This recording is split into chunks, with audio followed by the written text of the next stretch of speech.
ketika Jakarta perlahan tenggelam. Suara angin malam menyusup di antara gedung-gedung tinggi yang dulu dibangun dengan penuh kebanggaan.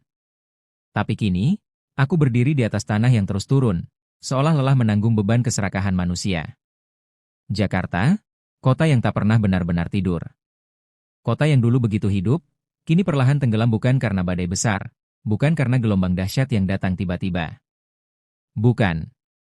Ia tenggelam perlahan, setetes demi setetes, langkah demi langkah, karena kelalaian kita sendiri. Setiap hari, air tanah disedot tanpa ampun. Setiap tahun, laut mendorong sedikit lebih jauh ke dalam daratan. Dan kita sibuk membangun lebih tinggi, seakan ketinggian bisa menyelamatkan kita dari kenyataan yang perlahan mengikis bawah kaki kita. Aku berjalan di sisi jalan yang dulu kering. Kini, setelah hujan sebentar saja, air menutupi trotoar seperti genangan yang tak ingin pergi. Dan aku bisa mendengar bumi berbisik. Aku sudah memberi kalian ruang, udara, air, tapi kalian membalas dengan plastik, asap, dan keserakahan. Kita tertawa, kita berlari, kita bekerja, seakan semua ini akan bertahan selamanya. Seakan kota ini tak mungkin roboh. Seakan tanah tak mungkin marah. Tapi Jakarta terus turun beberapa sentimeter setiap tahun, perlahan, namun pasti. Dan yang paling menyakitkan bukanlah tenggelamnya kota ini. Bukan. Yang paling menyakitkan adalah cara kita membiarkannya terjadi. Kita menanam beton lebih banyak daripada menanam pohon. Kita memperluas jalan tapi mempersempit ruang hidup.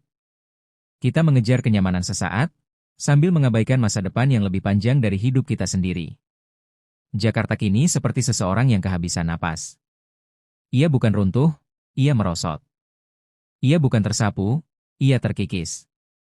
Ia bukan ditinggalkan, ia dikhianati. Dan aku bertanya pada diriku sendiri, pada semua yang masih tinggal di kota ini. Apakah kita menunggu sampai laut menyentuh pintu rumah kita? Apakah kita menunggu sampai kota ini bukan lagi tempat tinggal, melainkan peringatan? Apakah kita menunggu sampai semua ini terlambat? Jakarta perlahan tenggelam. Tetapi harapan belum sepenuhnya hilang. Masih ada waktu, tidak banyak, tapi ada, untuk berhenti bersikap seolah bumi ini milik kita seorang. Untuk mulai peduli sebelum semuanya berubah menjadi cerita yang hanya dibisikkan dalam sejarah. Dan mungkin, suatu hari nanti, ketika anak cucu kita berjalan di kota ini, mereka tidak lagi berjalan di atas kota yang tenggelam, tetapi di atas kota yang pernah diselamatkan oleh warganya. Selama kita masih mau melihat, mendengar, dan berubah, Jakarta belum sepenuhnya hilang.